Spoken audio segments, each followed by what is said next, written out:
Hey guys, what's going on? It's Eli, back with another review video, and, well, we come to the end of the Lion King movie week, and it's obvious what the last Lion King film is that I'm reviewing, and like I said in the last review video, who'd have thought we would get a live-action remake of The Lion King this soon, and especially at the time when live-action remakes of Disney animated feature films were starting to really come out and such, you know. So that's right. Yep. From 2019, it's the live-action Lion King film, and yeah. You know, say what you will about the live-action Lion King film. For me, and, you know, and because I knew I was going to review this, I did do a rewatch, I'll be completely honest, I don't hate it. And if I've stated this before, I have no hatred whatsoever towards the Disney live-action remakes. Just hear me out, okay? I understand. I totally agree. They can never top off the original classic animated feature films, no siree.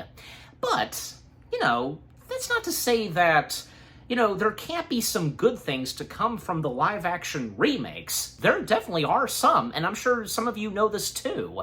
Like, there are some good things, in this case, to come from the live-action Lion King film. Some nice, additionable stuff that was included, as usual with any of the live-action Disney remakes. Some good stuff. It has to be good, and it has to make sense, okay? Especially when it comes to the live-action Disney remakes. And there's gonna be some tweaks and changes here and there, but still following the same story as told in the originals. But again, it's gotta be changes and some tweaks, etc., that makes sense. They have to work. And sometimes they do. And sometimes, and some of them in the live-action Lion King, they work. But, yeah, there are a few things that I can understand, but the way I see it and how to put at it, and of course that's what I'll do when we come to some certain moments in this film, but yeah.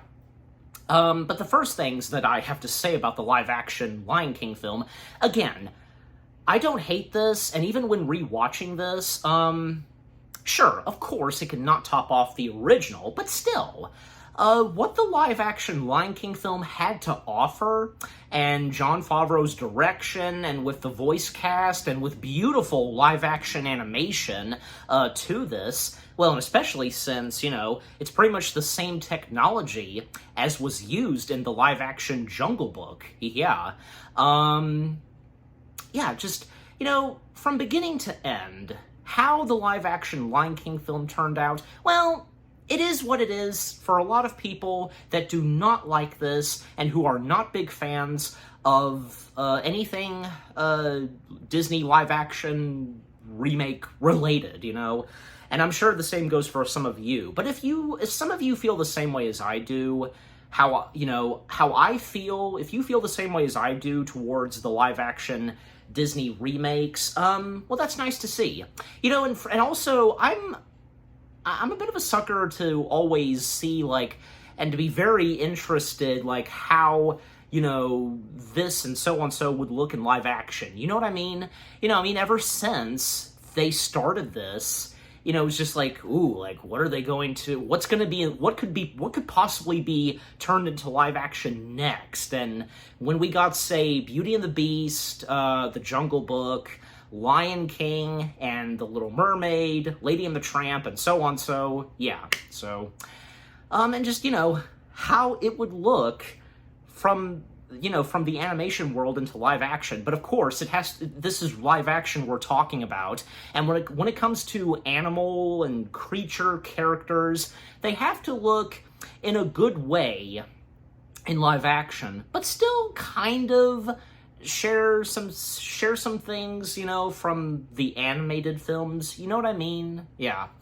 And, you know, and also for the live-action Lion King, well, I mean, what were you really expecting? How the animals would look from Simba, Timon, Pumbaa. Were you expecting them to look almost similar to how they were in animation, but in live-action form? You know what I mean? I've seen some fan arts of this, and I'm sure you have too.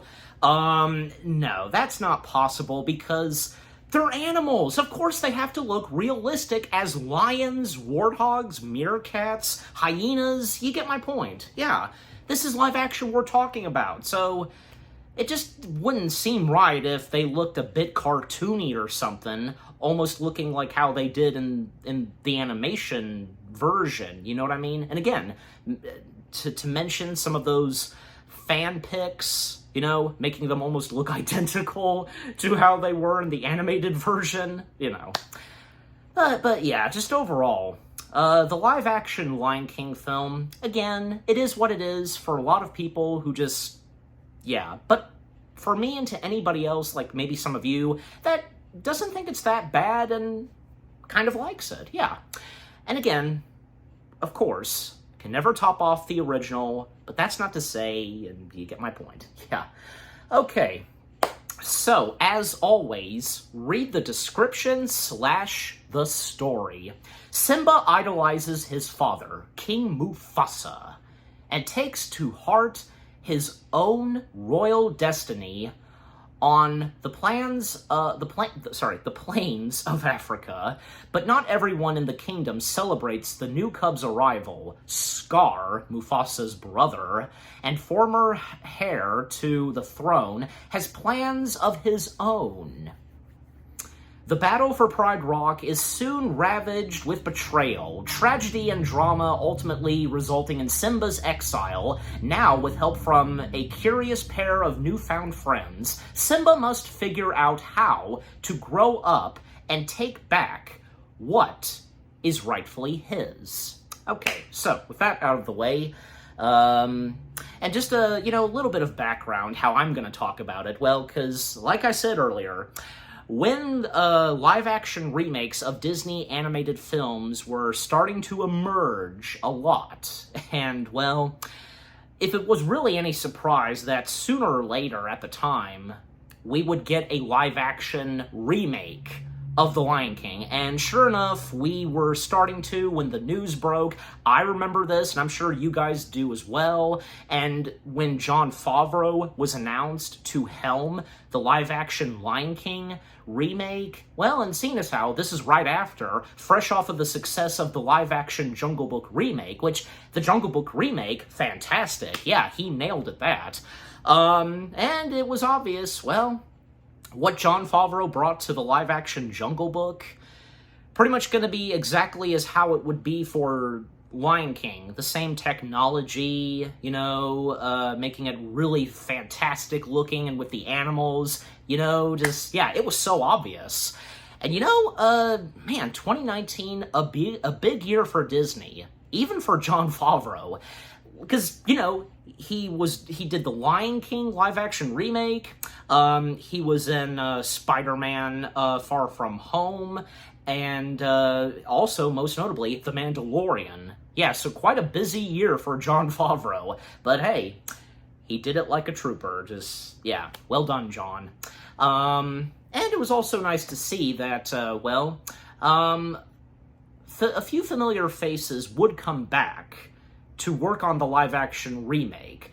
Aside from one original voice cast member of the original coming back, behind the scenes, like, working on the music and songs, that's what I'm talking about, Tim Rice, Elton John, and Hans Zimmer. Yeah, all three of them came back to, do the lyrics, songs, music, and score. Yep. All three of them. Nice to see that they came back. Well, and very, very fitting, and, well, seeing as how the same thing happening with, say, Alan Menken, always coming back for any, live-action remakes on any Disney project that he was a part of. Most notably from, say, Beauty and the Beast, Aladdin, and The Little Mermaid. Yeah.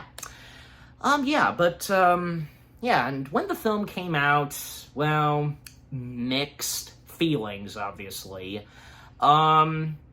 But I know that when I finally got around to watching it, again, like I said earlier, I didn't think it was that bad. I liked it. But I understand and respect that, and I know for a fact they could never top off the original.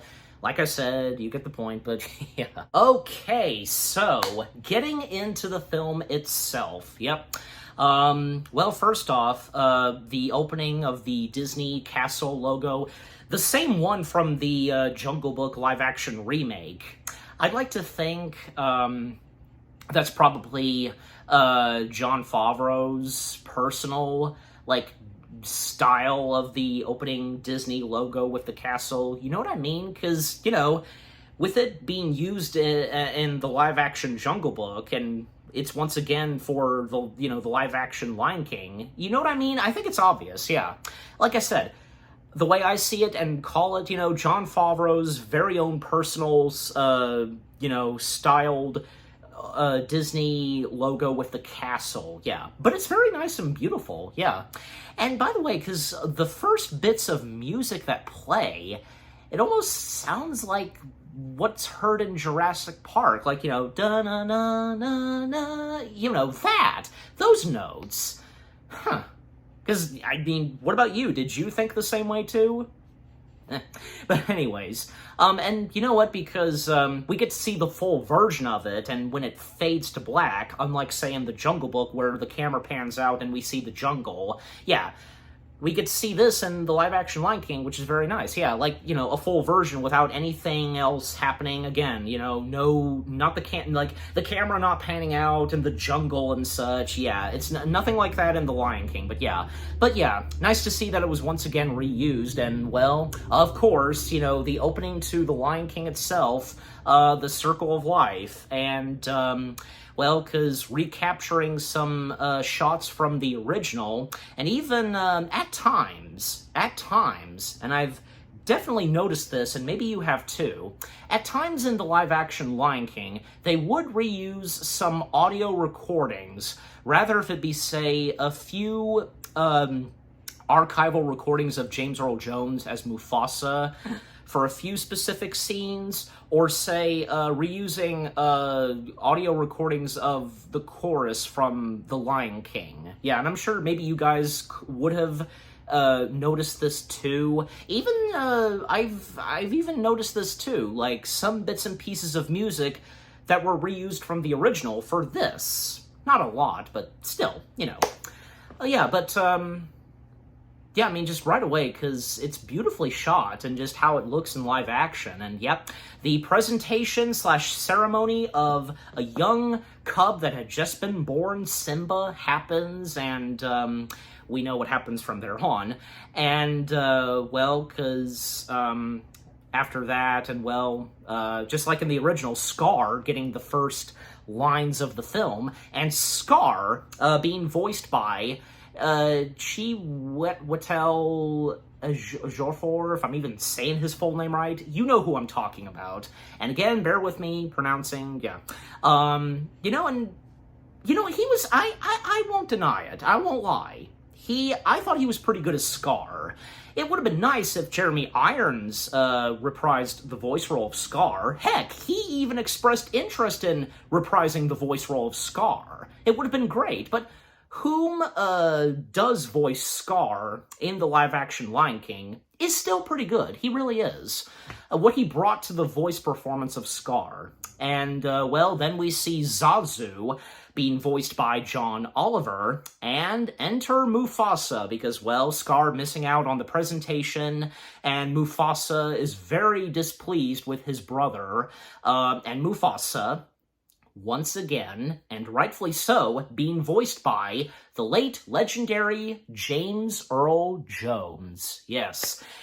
And actually, because, you know, with him being the only original voice cast member to return for the live-action remake, Jon Favreau made a good establishment on this, and, you know, especially at that point, his voice seemed to, you know, work very well for Mufasa in the live-action remake, and what else Jon Favreau said is, it sounds like that Mufasa had been ruling the kingdom for a long time.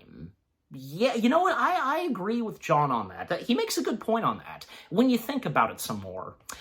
Yeah, so, again, Mufasa not pleased with Scar, and Scar, expressing that, he was first in line until the little hairball was born.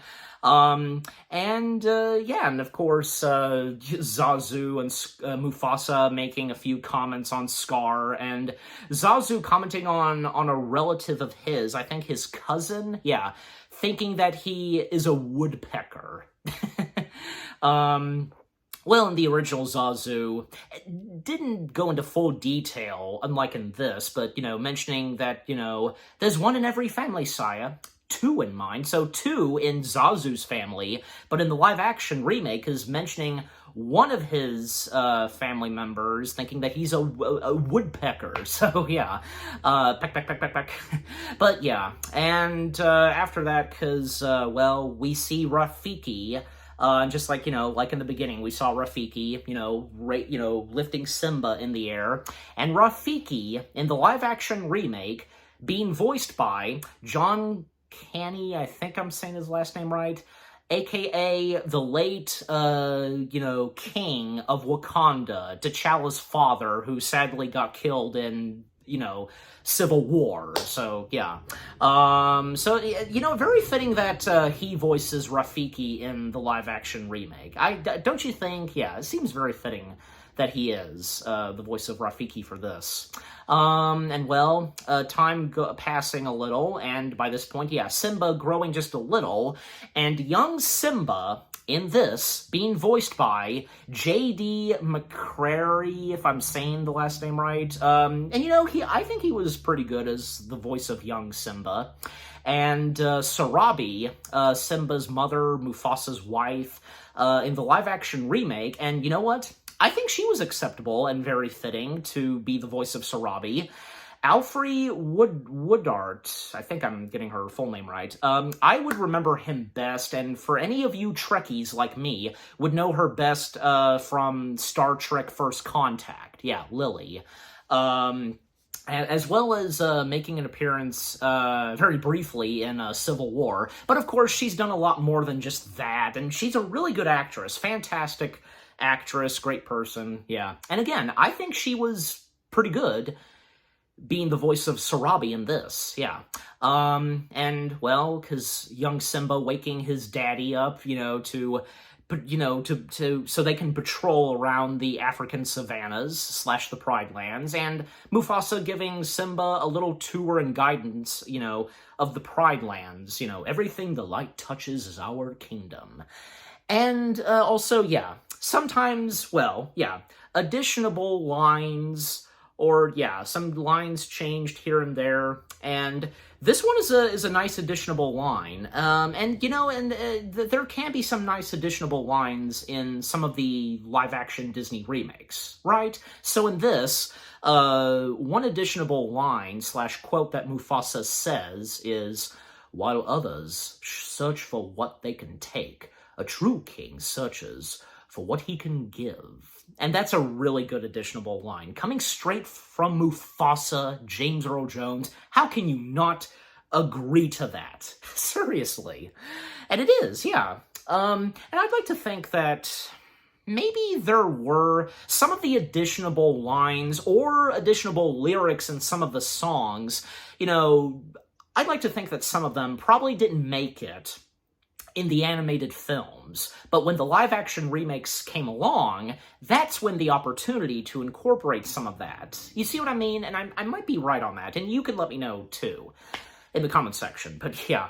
A mentioning of the shadowy place that Simba should not go to, beyond their borders, and then, just like in the original, Zazu giving the morning report, no morning report song in this. Well, I mean, there never was the morning report song was never in the original in the first place from the beginning. Eventually, when it made its way, But, yeah, and Mufasa teaching his son a little bit of fun, pouncing. And yeah, nice that they included that. And right after that, and no appearance of a groundhog Because just like in the original, why? Because the groundhog comes to Zazu with this news slash information on the hyenas being in the Pride Lands. But yeah, but either way, yeah, overall, I should say, Zazu alerting Mufasa that, yeah, hyenas are in the Pride Lands hunting, and Mufasa telling Zazu to take Simba back to the Pride Lands, and to be with the other young cubs. And then, well, a moment between Simba and Scar, his uncle, and even when Simba was trying to chase down a bug, and Scar and Simba having a little chat, Simba telling his uncle that, you know, he is going to be the future king, and, you know, he'll order his uncle, you know, to whatever he orders him, and yeah. And just like in the original, Scar being a manipulator. And what he says to Simba, and, well, the mentioning of not going to the, you know, shadowy place, you know, beyond the borders of the Pride Lands, Scar accidentally, you know, intentionally mentioning an elephant graveyard, and, you know, where there's, you know, smoke, steam, oozy mud, and so on. And Simba, being very intrigued by this, but Scar knows that Simba's gonna do it, but, you know, Scar telling Simba not to tell anyone about this that they just talked about. And, of course, Scar telling him, remember, it's our little secret. Yeah, of course. And, well, Simba coming to his best friend, Nala, and young Nala being voiced by Shaddai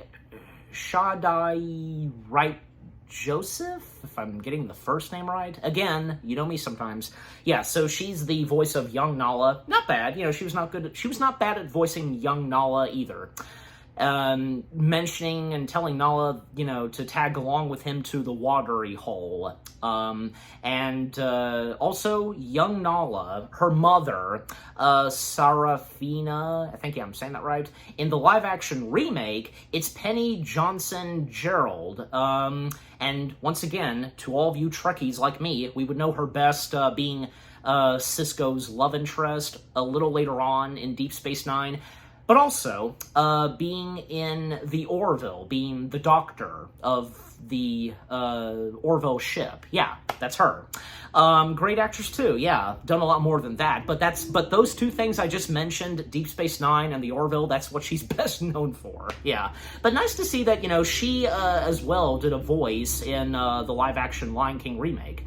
Yeah, so again, her voicing Nala's mother, you know, Nala's in the middle of being bathed, and Simba being pulled by his mother, Sarabi, for a bathing too. And, well, you know, after they're both finished, you know, they can go to the watering hole, but as long as Zazu tags along with them, if not, then they don't go to the watering hole. But Simba, when he does tell Nala about this really cool place that they're going to, she figured it out from the beginning that they weren't really going to go to the watering hole. And, well, yeah, Simba telling her about an elephant graveyard, etc., and trying to find a way to ditch the dodo, which that being Zazu. And Zazu telling them, you know, about, you know, in the future they will be betrothed and be married to one another. And, well, just like in the original, them finding it completely gross. Yeah. And once again, we come to the next song number, which of course being I Just Can't Wait to Be King. And, you know, were you really expecting for it to be all colorful and so on like in the original? Kind of not possible. Not really. Yeah, but, I mean, at least, you know, the animals, they're there, and they, you know, some of them join in. And Zazu getting into some, you know, clumsy situations and losing Simba, you know, he doesn't see Simba in his sight. He's supposed to at all times. But yeah, the live-action Lion King's version of I Just Can't Wait to Be King, I mean, it's fine. It's okay, yeah. Same lyrics, and with the music as well. Of course, gotta stay true to how the music is in The Lion King. The, you know, African vibe and feel with the music and such, and with the chorus, obviously, yeah. And after the song number's finished and they manage to ditch the dodo, again, which means Zazu, because we see Zazu stuck in a swarm of birds flying in the air, and it's not Zazu being, like, squashed by a rhino. But how it is in this, it's okay, yeah. And once they ditch the dodo, yeah, because them starting to make their way to the elfin graveyard, and, well, a little, mentioning of, like, Pinja and such, that whole thing. And, yeah, them making their way, not really to the elfin graveyard. It's hardly an elfin graveyard. Like, I don't know, because unless they could have found a way to include, like, the elephant bones or something like that, I don't know. But overall, how it is in the live-action film, where they end up, and when they start to approach danger, and when the hyenas emerge, it was okay, I don't want to complain that much. But yeah, because, in Simba, saying to Nala at one point that I laugh in the face of danger. And it doesn't take too long for a lot of hyenas to emerge. Unlike the original, only 3 emerged, but in this, a good chunk of hyenas do pop out. And 3 of the hyenas, only one of them still being named as she was in the original, Shenzi. Yeah, she's still named Shenzi. And Shenzi in the live-action remake being voiced by Florence Kasumba, I think I'm saying her last name right. Yeah, well, another Black Panther cast member, yep. Because, yeah, her character in Black Panther being Io, however her name is pronounced. You know who it is, yeah. And in her first appearance in Civil War, speaking directly at Natasha, move, or you will be moved. Yeah, that's her. And how we get more of her and, her personality when she appears later on in the MCU. Yeah, good character right there. From Wakanda. Yeah, so, again, her being the voice of Shenzi in the live-action remake, and the other 2 lions, well, not being named Bonsai and Ed. Instead, these 2 hyenas are named Kamari and Azizi, if I'm saying that right by any chance. And they're voiced by Keegan-Michael Kay, very fitting that he's a part of this, and Eric Andrea. I recognize Eric Andrea, and I'm sure some of you might recognize him too. Both great actors, they really are. But yeah, does anybody think that it would have been nice if it would have been both Keegan-Michael Kay and Jordan Peele? Because they're pretty much a duo, but I think, they don't have to, each of them, both of them, Keegan and Jordan, they don't have to be in every single thing together, right? So, in this case, for the live-action Lion King remake, it was fine, and, Eric Andre right next to Keegan-Michael Kay, the 2 hyenas they voice and the personalities that they have. Yeah, I mean, they had the 2 hyenas that they voice, they were pretty funny, having a few funny moments and such, getting in each other's ways, back up a little. Yeah. So, yeah. Again, Simba and Nala right in the middle of danger with the hyenas, and sure enough, Zazu, having finally catched up with our 2 young cub characters, trying to help and get Simba and Nala out of there, and the first attempt that they escape, yeah, and they're actually, like, going underground and such, a nice little change there, unlike in the original. I mean, that could, of course, what's in the live-action remake, could not top off, the elephant graveyard chase sequence, that whole thing, and Simba trying to be brave, I mean, say what you will about young Simba, but, he's really, a kid / a cub, so, and he's not really intentionally doing any of this on purpose, just really trying to be brave like his father. That's all. So, yeah. And, yeah, ultimately, and when they are cornered and there's nowhere else to escape from the hyenas, Simba trying to let out a roar, and, well, when he roars again, it's a mighty roar, and it's not coming from Simba, obviously. Nope. Mufasa, of course. Mufasa stepping in and easily taking down the hyenas and, speaking directly to Shenzi, if you ever come near my son again. Now, right there, I recognize and identify that that's a little bit of archival recordings of James Earl Jones from the original. Like I said earlier, that being one of them that I just said. So, yeah. And if you guys knew this and identified when watching the film as well. So, yeah, and the hyenas, well, there's nothing they can do by this point. And, yeah, them fleeing, well, no, because they fled in the original, but in this, they don't do anything and let Mufasa, Simba, Nala, and Zazu leave in peace. Yeah, that's what happens. A little later, and as, they've made it out of there and they're back in the Pride Lands, Mufasa at one point stops, tells Zazu to take Nala back to the Pride Lands, proceed on back to Pride Rock and such, and, well, he's going to teach his son a lesson. And Zazu telling Mufasa that, not to take it too hard on Simba, and reminding Mufasa that Mufasa was pretty much kind of the same way as his son. And hey, like father and son, right? Anyways, so right after Zazu and Nala proceed on straight back to Pride Rock, Mufasa, calling to his son, Simba, to come up to him. And nice that they included this as well, just like in the original, where Simba stops for a moment to look at a giant, paw print that his father left, and size comparison to his little tiny cub paw, yeah. And Mufasa, telling and setting his son straight that, he's disappointed in him, deliberately disobeying him, and putting Nala in danger, and so on, and Simba apologizing, he knows what he's done, but overall, and as he explains to his father, he was just trying to be brave like his father. And Mufasa telling his son that, for him, he's only brave when he has to be. And another good advice that he gives to Simba is, and just like in the original, being brave doesn't mean you go looking for trouble.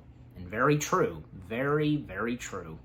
And, just like in the original, because how Mufasa handles this situation with what Simba's done, very good. Even Mufasa telling Simba that, he was afraid today because, he thought he might have lost his own son. Even big lions and, kings can be scared too. And mentioning that, those hyenas were even scared, were more scared and such. And Mufasa telling Simba, because nobody messes with your daddy. And, they have some fun, and just like in the original, and, that beautiful music that plays. Especially in the original with how Mufasa laughed as they started to run. Oh my gosh, that was just so good, don't you think? Oh. Yeah, and then, another great moment, and Simba, saying to his dad that, we're pals and we'll always be together. And then, just like in the original, Mufasa telling him about the stars in the sky, look at the stars. The great kings of the past look down on us from those stars.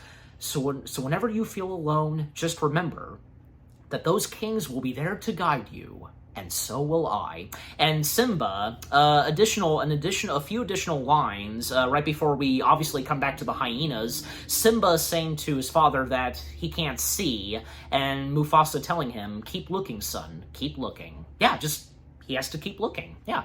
And when coming back to the hyenas, and the aftermath of what happened to them when they came face-to-face with Mufasa, some of them getting their butts whipped and such by Mufasa getting their butts owned. Again,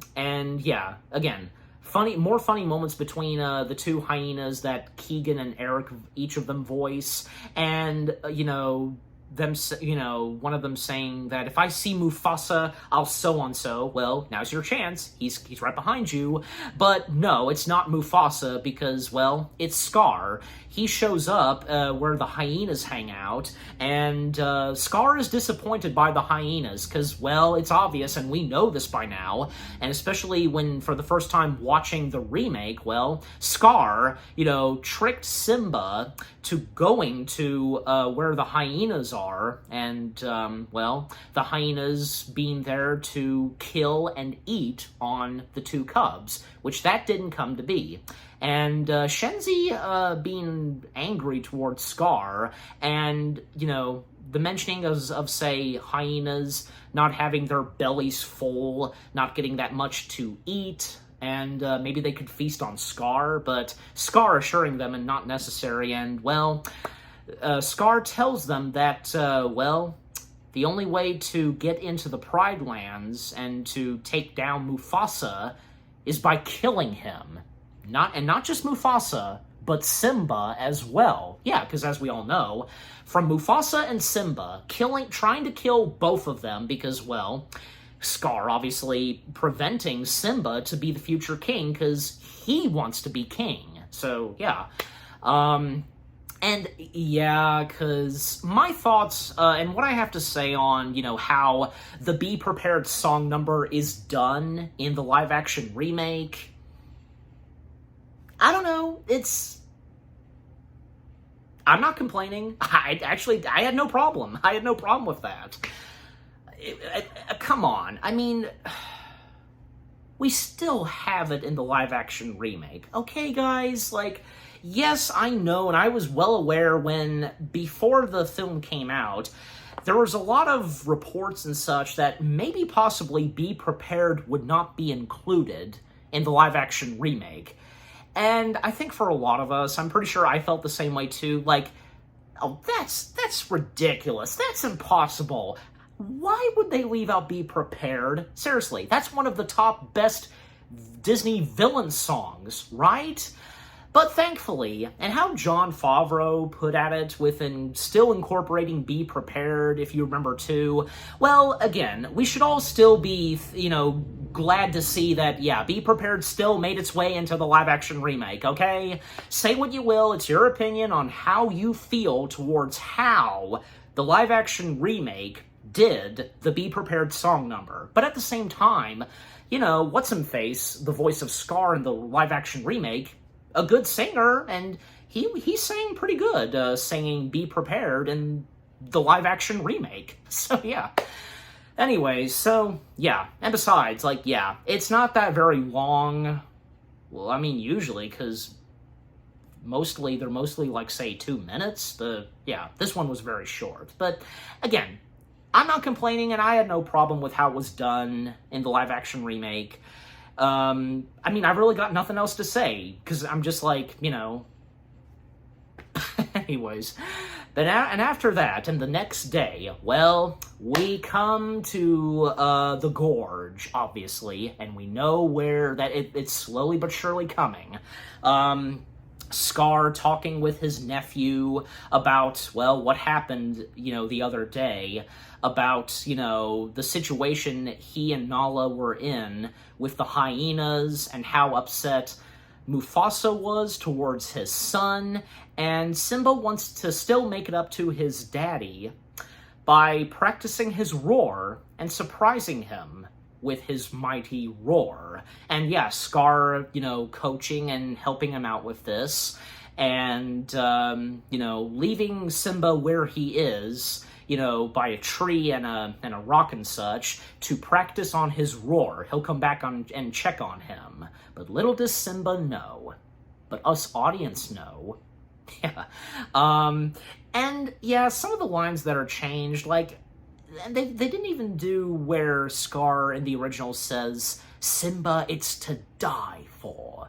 But I think what Scar says that, it's something that he'll never forget, how he says it. It was okay. Come on. doesn't seem anything wrong with that, you know. But yeah, so Simba being left by himself at that specific spot in the gorge to practice on his roar, and when his father shows up, and thus he can surprise his father with his mighty roar.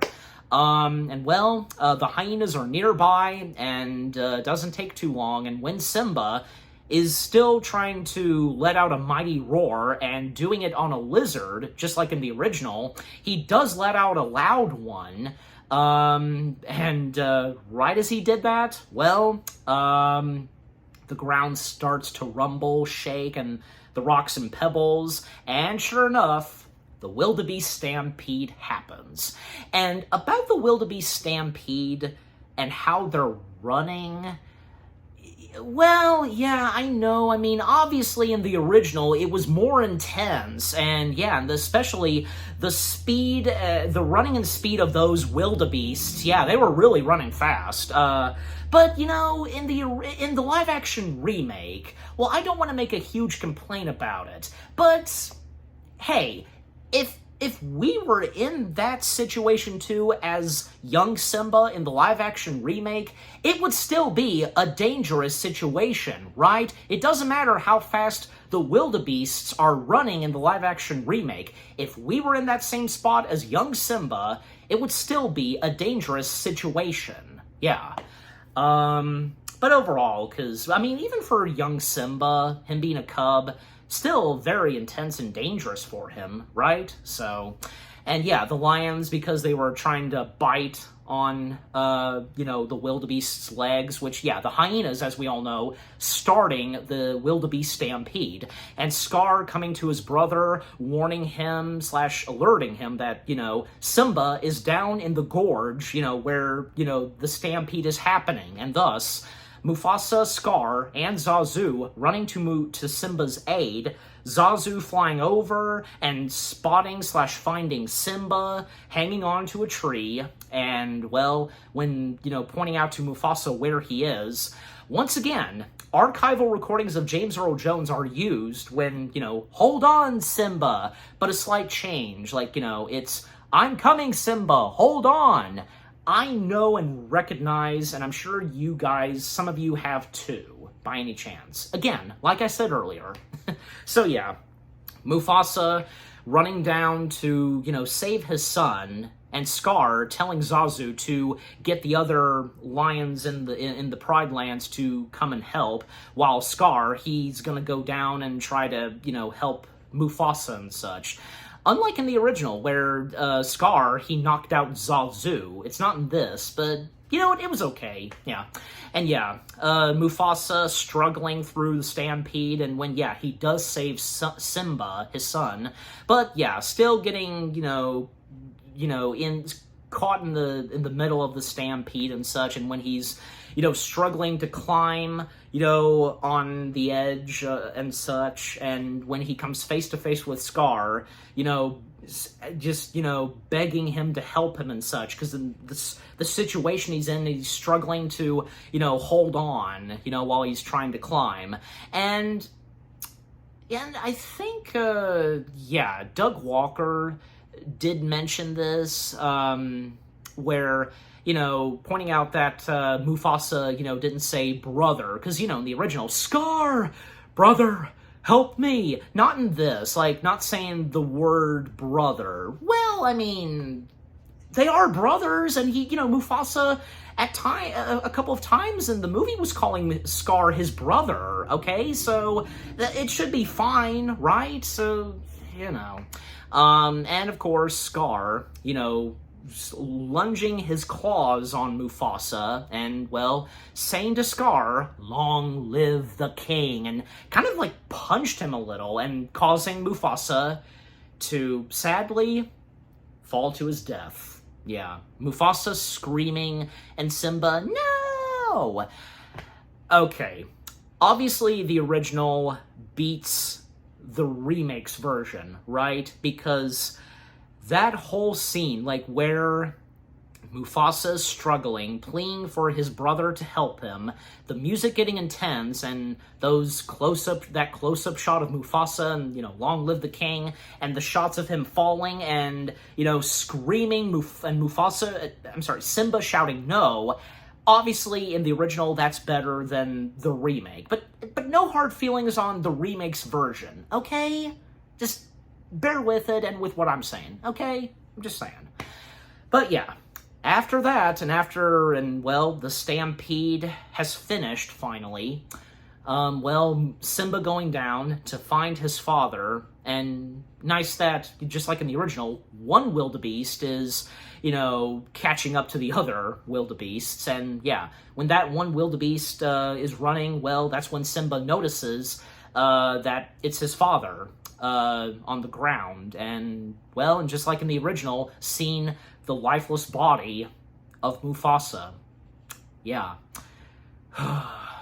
And come on, of course the original is emotional with that, but you know what? The live-action remake with Mufasa's death still did a pretty good job, don't you think? Yeah.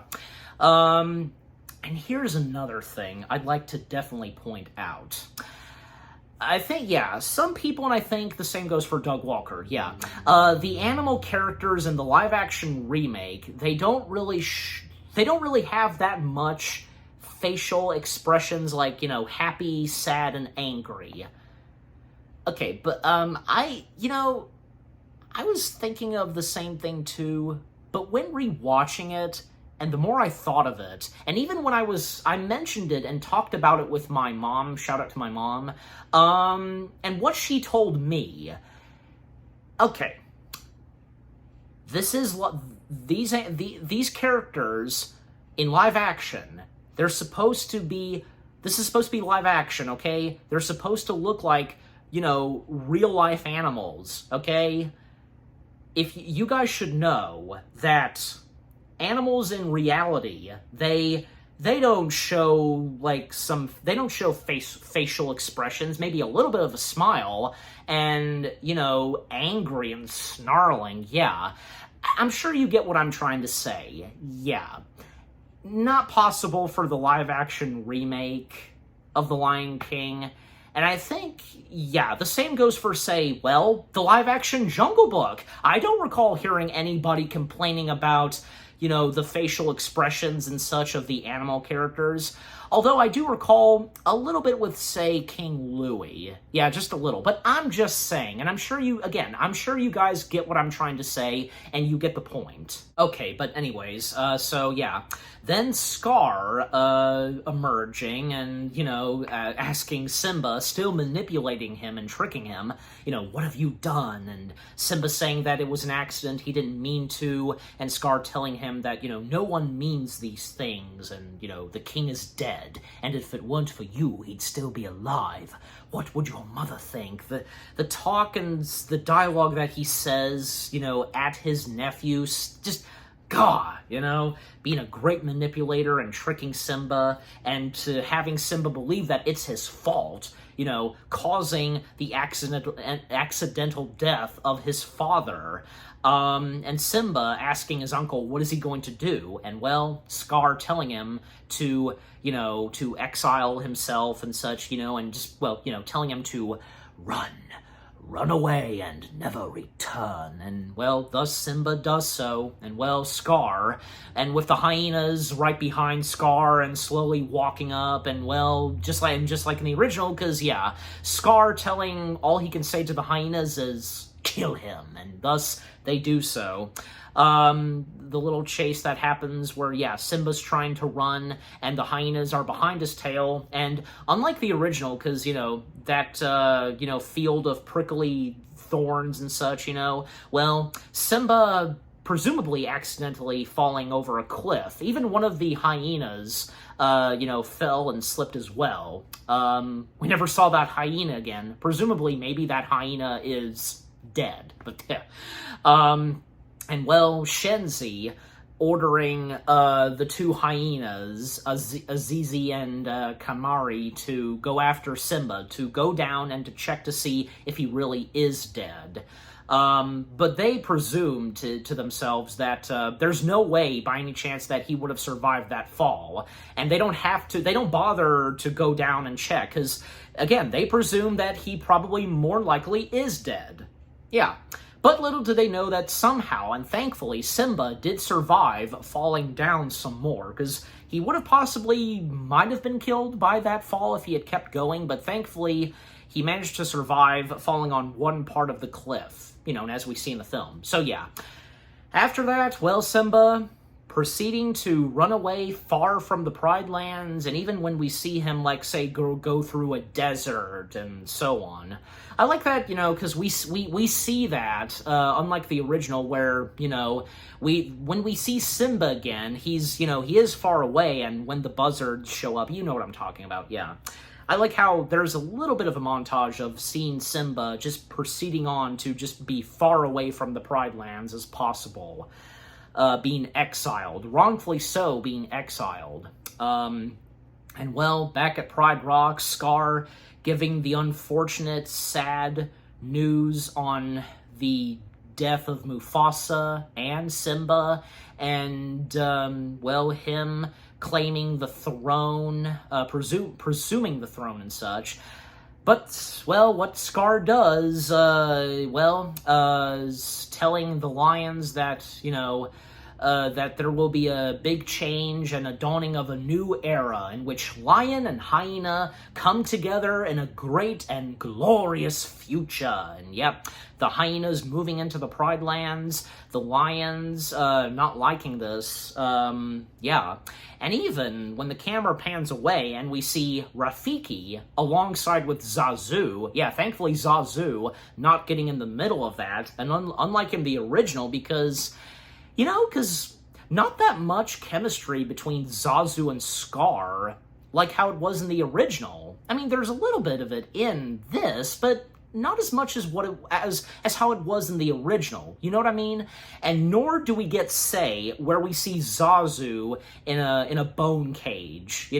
That's not in this. And what happens with Zazu a little later on in the live-action remake? It would have been nice if there was more of Zazu, and, well, when he would re-encounter and meet with Simba, when Simba has grown up. Not really that much of it in the original, aside from, say, Lion King 2, okay? I think you get my point, but yeah. And, well, everybody presumes that, well, not just Mufasa, but they think as well that, yeah, Simba has died, and Rafiki feeling the same way too. And, the drawing that he made of Simba early on in the film in his tree home, well, scraping it. Yeah, because, again, presuming that Simba has also died as well. And again, like I said, Simba, we see him in a little montage proceeding on, again, being far away from the Pride Lands. And at one point, I wouldn't say he collapsed, not like, no, not in that way. He just simply, calmly, laid down on the ground just to take a nap and such. But he took quite a long nap, but because when we see some buzzards flying down, thinking that maybe this lion cub is possibly dead and such, and we see something way off in the distance emerging, and one of the buzzards looking and wondering what it is, and it's obvious who it is. Yep, enter Timon and Pumbaa in the live-action Lion King remake.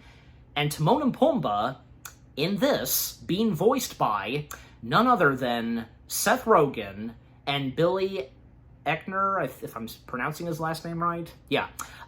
Seth Rogen, obviously, voicing Pumbaa, and Billy voicing Timon.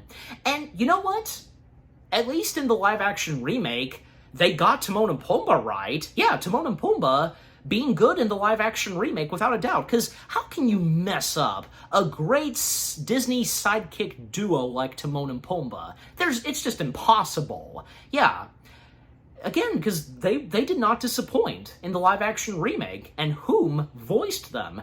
Granted, yeah, I'm sure, yeah, for some of you and a lot of other people, wishing that they could have brought back more original voice cast members, apart from James Earl Jones, like, say, Jeremy Irons, and maybe Ernie Sabella and Nathan Lane, they could have easily brought them back to voice Timon and Pumbaa if they considered bringing them back, or maybe possibly Whoopi Goldberg. But, you know, whom got to voice these characters? Again, apart from James Earl Jones, again, they were all really good, even in my opinion, and maybe you guys would think so too. Especially that going for, Timon and Pumbaa. Yeah. And by the way, I've seen this. Nathan Lane, his response on Billy filling in Nathan Lane's shoes, voicing Timon in the live-action remake. Billy, according to Nathan Lane, Billy sent out a note to Nathan Lane on, you know, filling in the shoes, voicing Timon and such, and Nathan's response, humorously, obviously, you know, "How dare you, sir? What's next? You and Ryan Gosling and the Birdcage." That was pretty good. Yeah, that was. And this was on The Late Show with Stephen Colbert, yeah, so when Nathan Lane, at the time, and when the live-action Lion King film was coming out, Nathan Lane talking about, you know, Billy being the voice of Timon in the live-action remake. Yeah, it was pretty funny, and, well, even Stephen Colbert, his comment on what Nathan Lane said, you know, "You and Ryan Gosling in the Birdcage," Stephen saying that he could see that. I can, kind of. That'd be funny. But, yeah. But again, overall, because Seth Rogen and Billy Eichner, you know, them voicing Timon and Pumbaa in the live-action remake, they did not disappoint. Yeah. And I think it's obvious at a certain point, we would hear Pumbaa laughing, and of course that being Seth Rogen's natural laugh, you know. I'm pretty good at doing that, and I'm sure maybe some of you could do a good impression of his laugh. So yeah, again.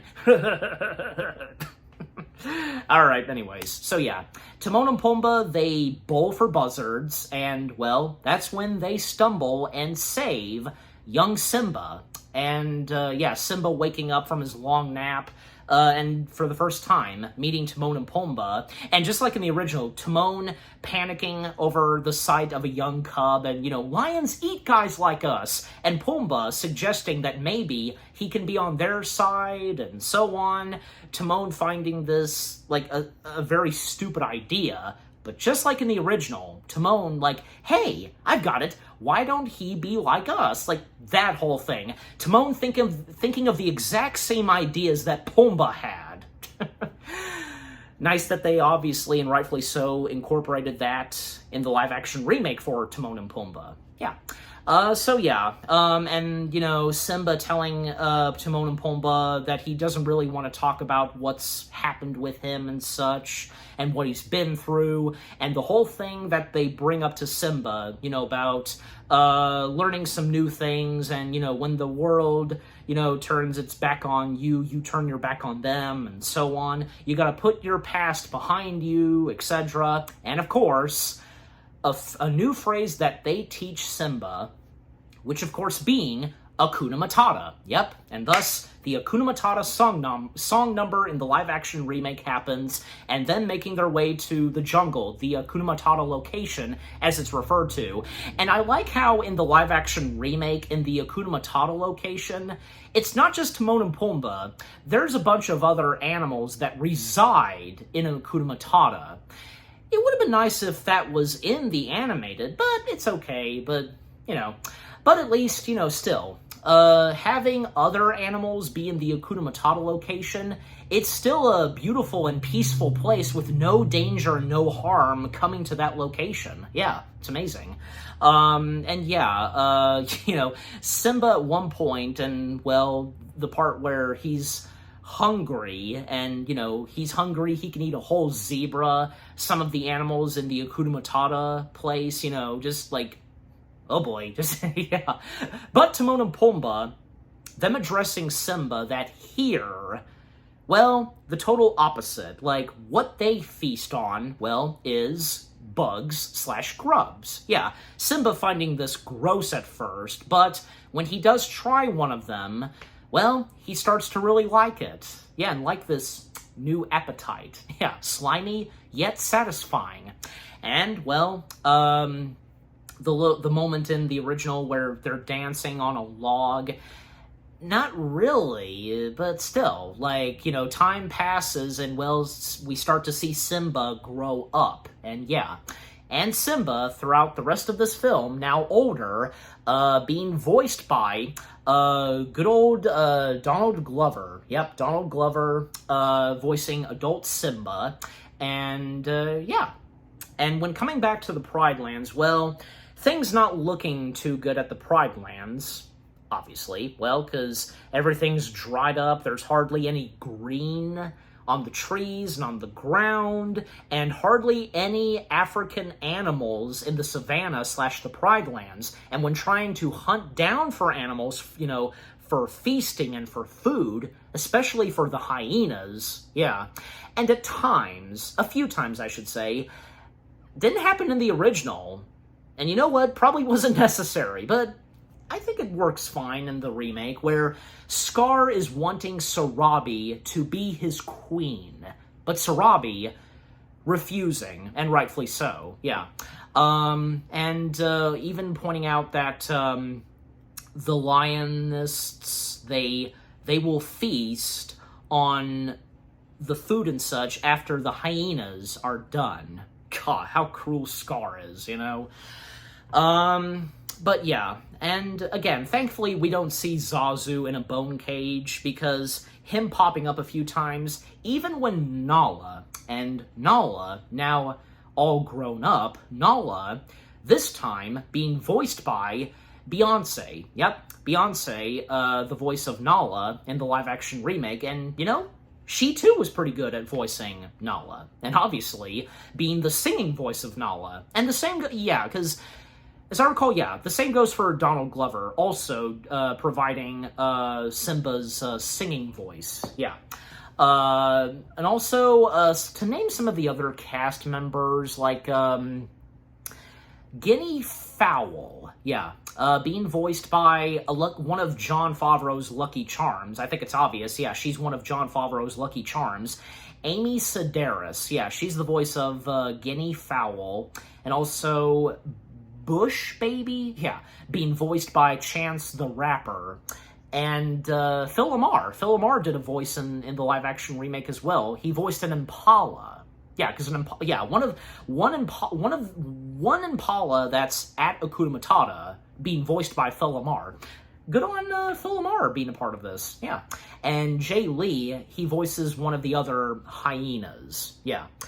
And 3 other voice cast members that are uncredited. Nana Amayo, if I'm saying the last name right, he did a voice or something, a part of the soundtrack. It doesn't really say. I'm looking at it clearly on the IMDb page, and yeah. And Sebastian Cavazza did something as the voice of Mufasa. And Phil Proctor, yeah, he voiced one of the other hyenas as well. So, yeah. Okay, so yeah, at one point, and to speed things up, well, Nala, she's planning to leave the Pride Lands and to search for help. And even when Zazu notices that Nala is doing something and such, and it's really a bad idea to leave the Pride Lands, and even when she is trying to avoid and to not be caught by Scar, even when at a certain point Scar is starting to smell and sense something, very suspicious. But thankfully Zazu helps out Nala by distracting Scar. Have I ever told you about my cousin who thinks he's a woodpecker and so on? Yeah. And thankfully, Nala, she manages to flee from Pride Rock, and, well, Sarabi, she did notice Nala leaving, and yeah, so it's now up to Nala, wherever she's gonna find help, but little does she know at first whom she's going to find. Yeah. And, coming back to Hakuna Matata, moments that happen with Simba, Pumbaa, and Scar, I'm sorry, not Scar, Timon and Pumbaa, moments that we have with all of them, even the animals that are part of Hakuna Matata, from the Impala, and so on.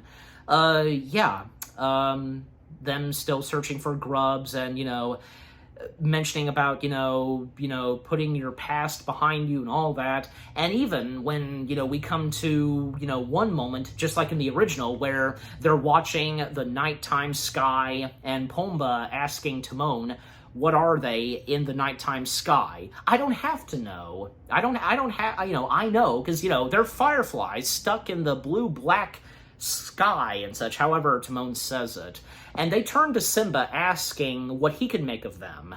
And Simba telling him what Mufasa told him, that the great kings of the past look down from those stars, watching over us. A brief moment of, of a pause, and then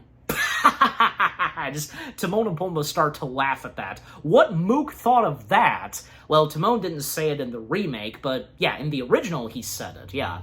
And Simba not really finding this that something to laugh at.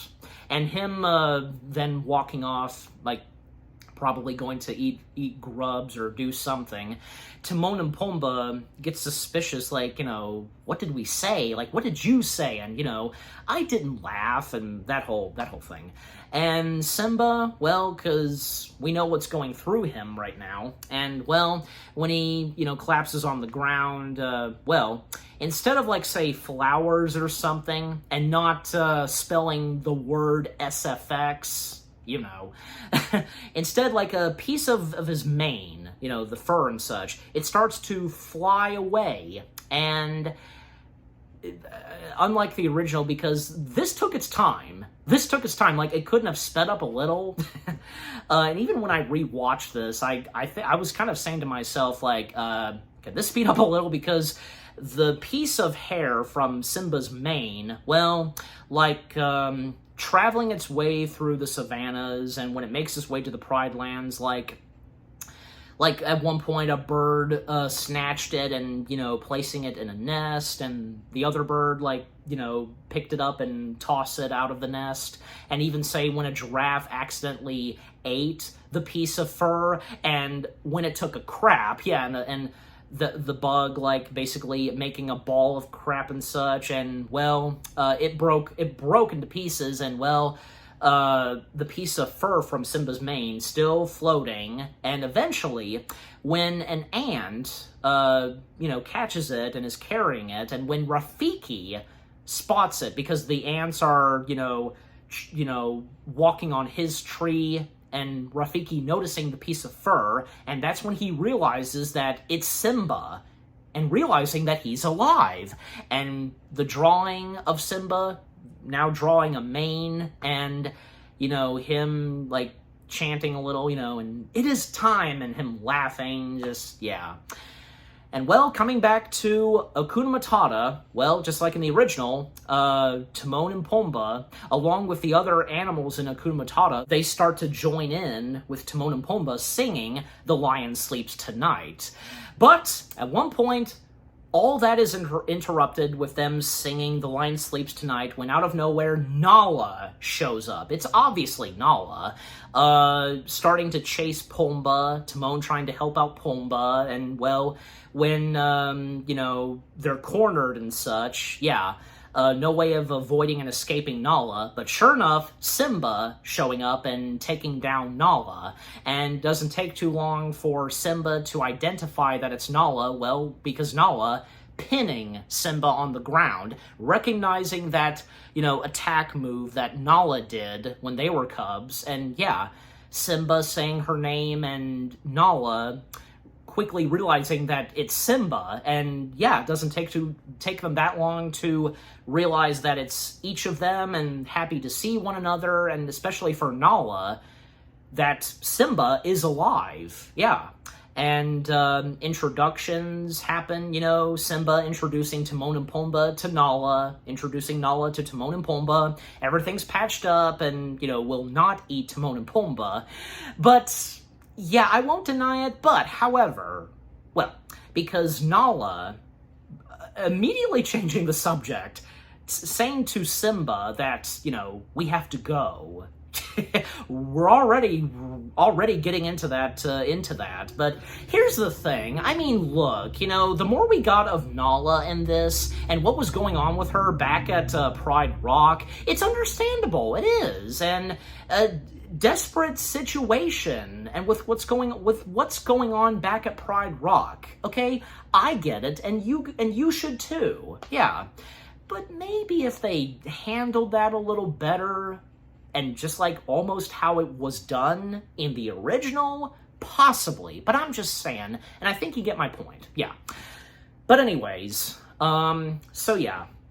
But Simba, you know, he tells Nala that he's not coming back home and telling her that nobody needs him and insisting to Nala that she should get to explore the rest of the Hakuna Matata location.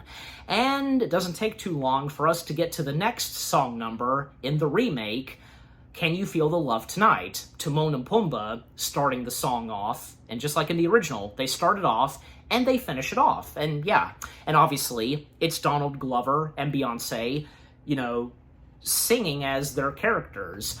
And yeah, couldn't Can You Feel the Love Tonight almost do exactly as the original? Like, at a certain point and towards the end of the song, it starts to turn nighttime, right? Why couldn't it do that? You know, Can You Feel the Love Tonight? More like, say, Can You Feel the Love? Can you feel the love in the afternoon? Pretty much. I know that my friend Tyler, shout out to my friend Tyler from So You Want to Be an Imagineer, he mentioned that as well. Yeah, but I don't know. But again, in the original, it didn't start off with the sky being nighttime. It was technically still daytime.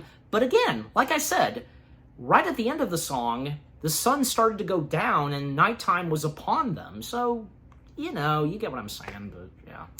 And yeah, Timon and Pumbaa feeling sad by this, that, yeah, knowing that they're going to fall in love, and, well, it's gonna break their trio. You know, our trio's down to 2. Yeah.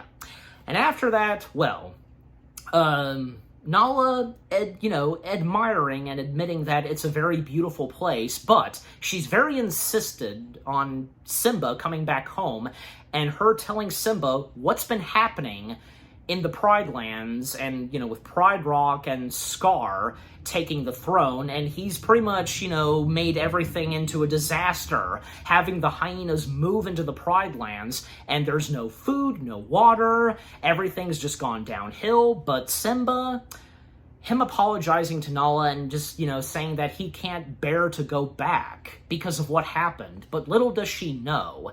And even Simba telling her, Hakuna Matata, you know, that, you know, gotta put your past behind you and so on, that whole thing.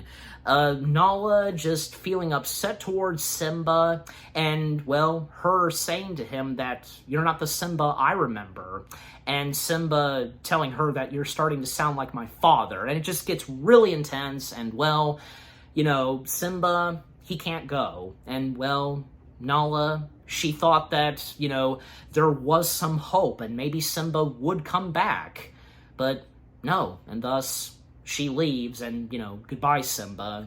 Yeah. And Simba, we then see him by himself having a moment of his own, you know, talking to himself and, you know, like, you know, I can't go back, and commenting on what she said to him, and just, yeah. And sure enough, he comes face to face with, who else?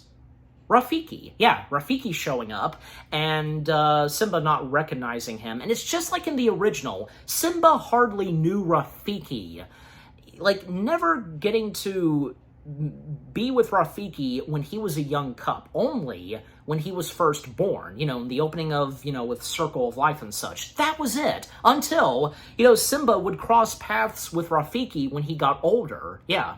And, well, Rafiki telling Simba that he knows his father, and telling him as well that Mufasa is alive, and having Simba follow him, yeah, through the branches and the vines and such. And when they make their destination at this pool of water, and having Simba to look at his reflection, and, well, having him to look hard, and, well, we see a reflection of Mufasa, and Rafiki telling Simba that he lives in you.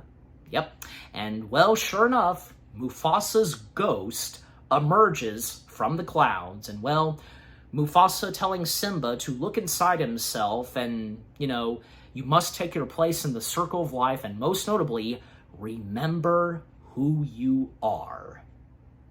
Yep, and it's still powerful, but not as powerful as how it was in the original. No siree, yeah. But in the live-action remake, they did pretty good at that, and how we see Mufasa in the clouds, the best they could, yeah. And again, this is live action we're talking about, so, and how they've managed to do these sort of things, okay? Even say the sets and locations, like most notably Pride Rock, Rafiki's tree, and the Hakuna Matata location, well, they can't look exactly as how they looked in the original.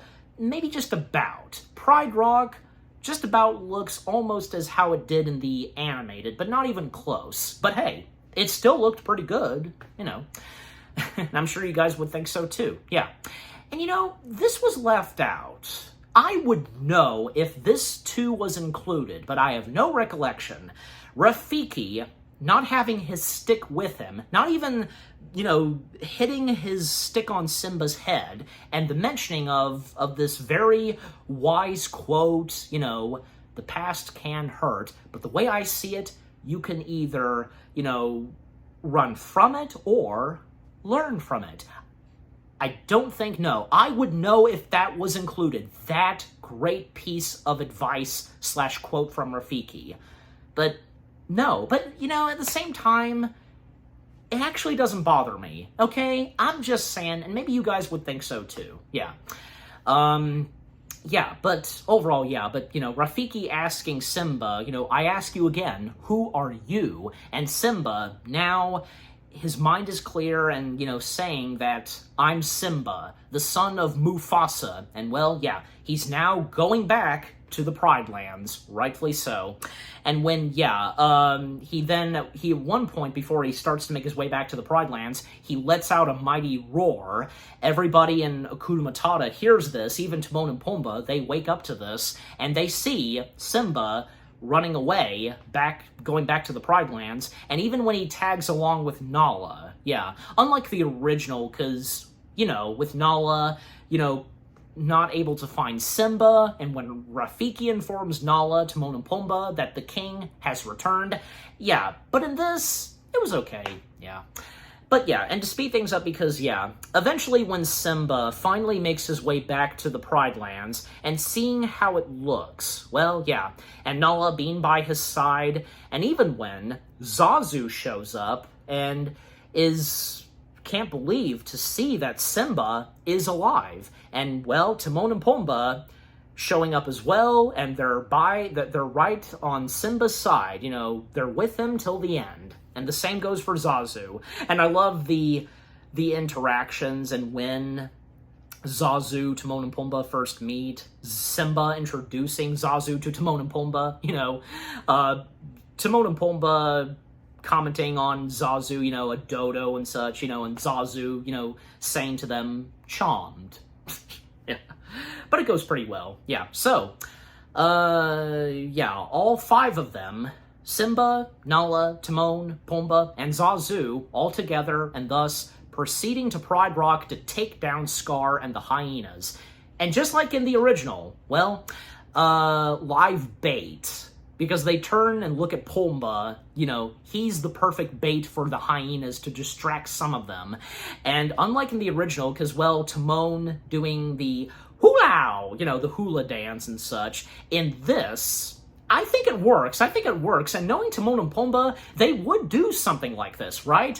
Because they're about to sing their rendition of Be Our Guest. Oh, come on. Surely you would think that that's funny, right? Don't deny it. Because again, like I said, that's something you would expect from Timon and Pumbaa, right? And it works, yeah.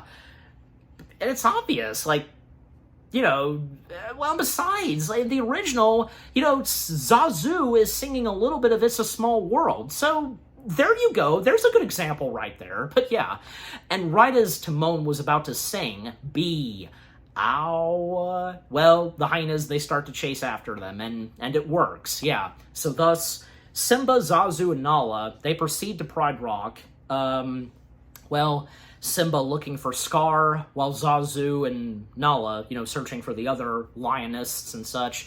And, well, once again, Scar asking Sarabi again for her to be his queen, and her refusing, and it just gets out of hand, and with the mentioning of Mufasa, and, well, Simba showing up and, get away from my mother.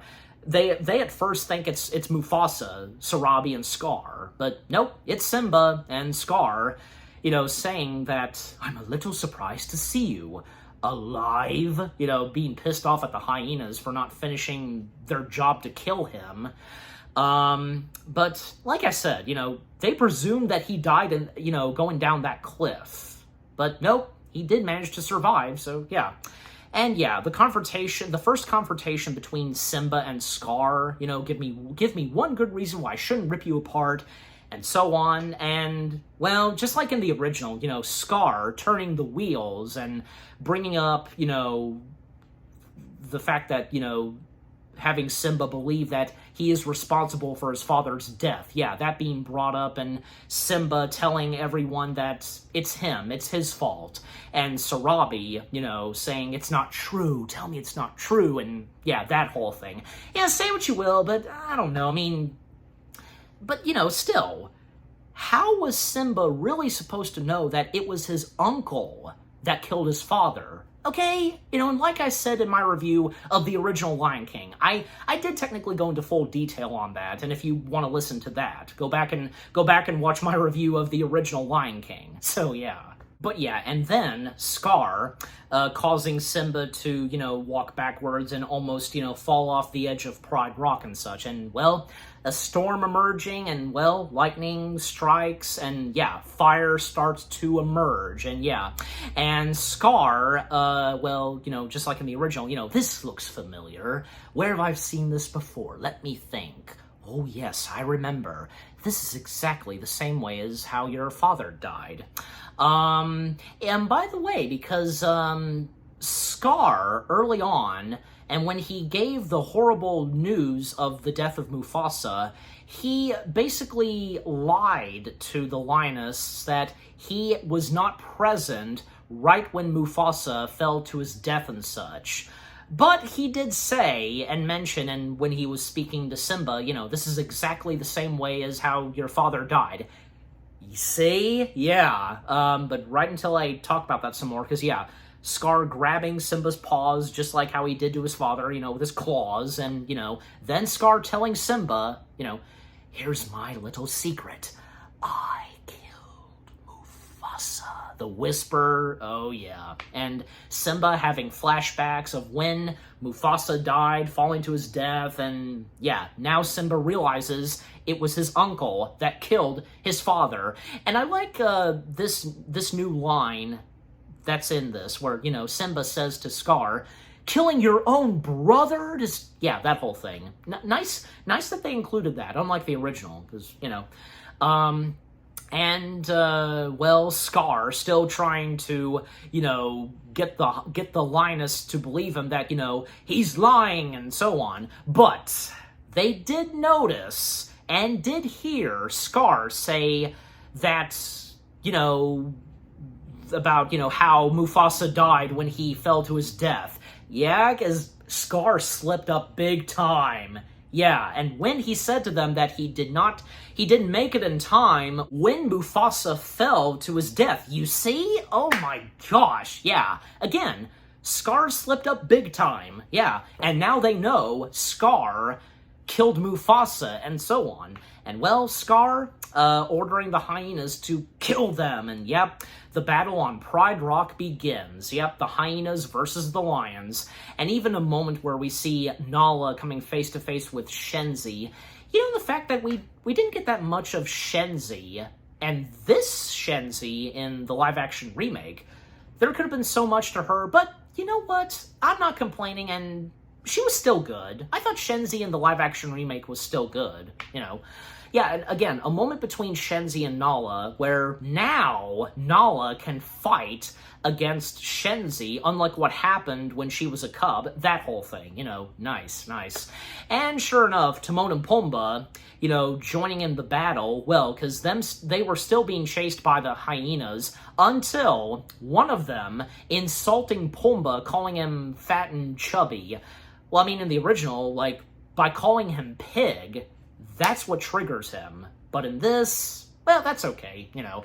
And thus, it causes Pumbaa to, you know, go on a rage and start charging and attacking the hyenas. And yeah, they do flee from Pumbaa and such. And just like in the original, Timon saw this coming, you know.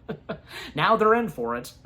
And yeah, Timon and Pumbaa joining with the other lions, fighting the hyenas. Zazu as well, trying to take down the hyenas. But even when he's cornered at one point, well, sure enough, rightfully so, yeah, Rafiki's stepping in and easily taking down the hyenas, and just like in the original. And I like how when we saw Rafiki, he made his way back to his tree home, and seeing Nala and Simba and the others, you know, making their way to Pride Rock, he, you know, whipped out his stick, and he, well, it's obvious that, and from what we can tell, he hadn't used and held his stick for a long time, and speaking to his stick, you know, saying, "Hello, old friend." Nice, nice. Oh, yeah. Nice to see that, yeah. In the remake, we see Rafiki being, pardon my French, but it's true, being a badass. Yeah. Well, and to speed things up, because well, another confrontation between Scar and Simba. Simba chasing after Scar, and when they don't really make their way up top to Pride Rock, but they're a bit high up, yeah. And Scar trying to, you know, tell Simba that it was the hyenas who made him do this, and telling Simba that he was planning to kill them. Obviously, he was trying to trick and fool Simba, but how else would Simba even believe that? And, well, some of the hyenas, they did overhear what Scar said, yeah. And, yeah, Simba confronting Scar, and Scar, you know, asking him, you know, what are you going to do? You wouldn't kill your own uncle. And Simba telling him that, no, Scar, I'm not like you. And, yeah, and just like in the original, because, well, Simba's no killer. And, you know, he won't kill his own uncle because, well, he's not a murderer. So, yeah, he's not like his uncle. And, you know, Scar thanking him for sparing him and asking Simba, like, what do you want me to do? I'll do anything. And just like what Scar said to him when he was a cub, now saying back to him, run. Run away, Scar, and never return. And Scar just, you know, yes, of course, as you wish. Your Majesty, throwing the burning, like, pieces and such, you know, on Simba's face, and, you know, a little bit more dialogue, and right before they fight, and Scar, you know, saying that, this is my kingdom, and, yeah, the fight begins between Simba and Scar, and the music and score that plays, like in the original, you know, da, da, da, oh, just so good. And, well, yeah, if it's not obvious, because, the fight between Simba and Scar on top of Pride Rock in this being very different from the original, but, you know, how it was done in the remake, it was okay, in my opinion, and maybe some of you feel the same way too.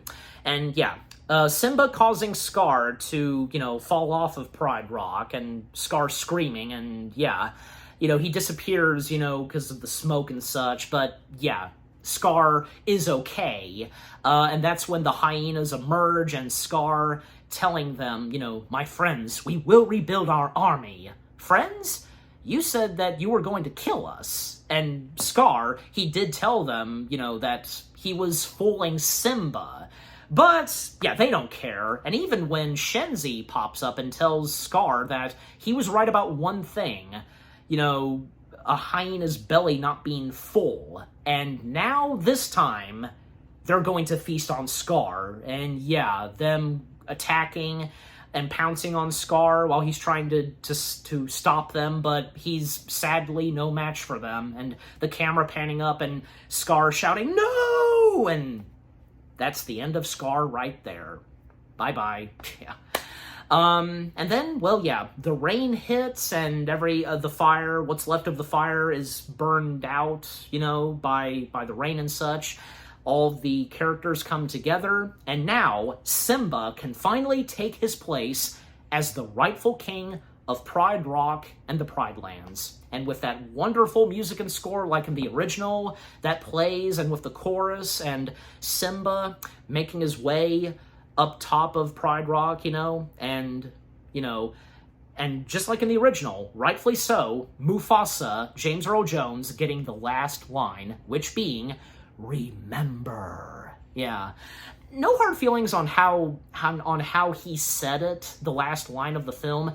In the original, it sounded more epic and so on. Okay? It's obvious, but again, no hard feelings on the remake and such, how some of the characters, and even say James Earl Jones, how they say their lines. Okay? Yeah. And yeah, Simba and the other lionists roaring, and yeah, the epilogue to the live-action Lion King film, remake, etc. Well, everything is as it should be, back to normal in the Pride Lands, and reusing the same archival recording lyrics, "Ida, happy bada." Yeah, you know what I'm talking about. And yeah, all of the animals in the African savannah / the Pride Lands are back, and yep, Simba and Nala being king and queen. And, well, another presentation / ceremony is happening. And also there's one shot that we see. We see Timon and Pumbaa, but also we see all the other animals that were at the Hakuna Matata location. They moved into Pride Rock. That's nice to see. Yeah. Nice on Simba's part, obviously. and also Timon and Pumbaa, that also goes for them too. And yeah, Simba and Nala having a cub of their own, and yeah, Rafiki holding the cub up in the air, and it's nice that the baby cub, it roared a little, and boom! The logo shows, and thus the end credits. And the music and songs, that play during the end credits, I think are pretty good, yeah. And it's also nice to see that in the end credits they incorporated He Lives in You, Heather in the meadow. Yeah, it's nice that they incorporated that in. Nice, yeah. But yeah, a great way to end off the live-action remake of The Lion King itself right there. And I'm sure you would think so too. Yeah, the live-action Lion King film. Yeah, I mean, again, obviously it cannot top off the original, no siree, but, it is what it is, and there are those like me that come to like it and think it's okay.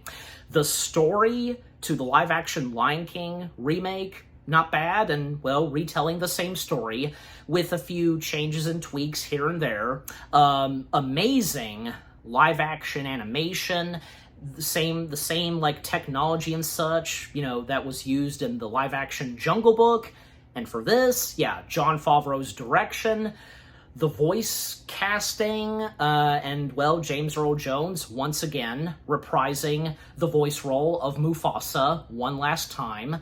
And, yeah, and with the songs and, how they were done in the live-action remake, and, also with Elton John, Tim Rice, and Hans Zimmer also returning, and, yeah, in the music and score, and, the funny and emotional moments, and the suspense, the action, and the climax, everything to the live-action Lion King remake, not bad. Like I said, I think it's okay. I don't think it's that bad, and I'm sure some of you would think so too. Yeah, but again, it cannot top off the original, without a doubt. I couldn't agree more. And I'm giving the live-action Lion King remake, this sounds about right. I'm giving it 6 out of 10 stars. Yes, 6 out of 10 stars for the live-action Lion King remake. And what about you guys? What did you think of the live-action Lion King remake itself? You know, any of you, how you felt about this the first time you heard that Disney was doing a live-action remake of The Lion King, when some of you got to see it in theaters, anything you agree and disagree with how it was done, and with the changes and tweaks that are in this, and with whom does the voices of the Lion King characters that we all know and love so well, and especially, of course, with James Earl Jones reprising the voice role of Mufasa, with Jon Favreau directing, Tim Rice, Elton John, and Hans Zimmer also returning, how the animation is done, very beautiful and such, just like in the Jungle Book live-action remake, the music and score, the songs, and the fact, and like I've been saying, how they at times incorporated some archival recordings and lyrics from the original to this. Yeah. And is the live-action remake of The Lion King one of your top favorite Disney live-action remakes? And yeah, just overall, what do you think of the live-action Lion King remake itself, and with what I've had to say, my review, and yeah, what did you think of my review? Leave comments and give this review video a like as always. And so, with all that being said, thank you very much for watching. I hope you guys enjoyed my review of the live-action remake of The Lion King. More review videos are coming your way. They're going to be awesome. Keep looking forward, and I'll see you guys in the next video / review. And with that, the Lion King movie week has come to a close. Yeah, it's been fun doing the Lion King movie week, reviewing the Lion King films, and, to close it off with the live-action remake. Yeah. So yeah, thank you very much for watching. Take care, and until Mufasa, the Lion King, peace out. And for one last time, Hakuna Matata.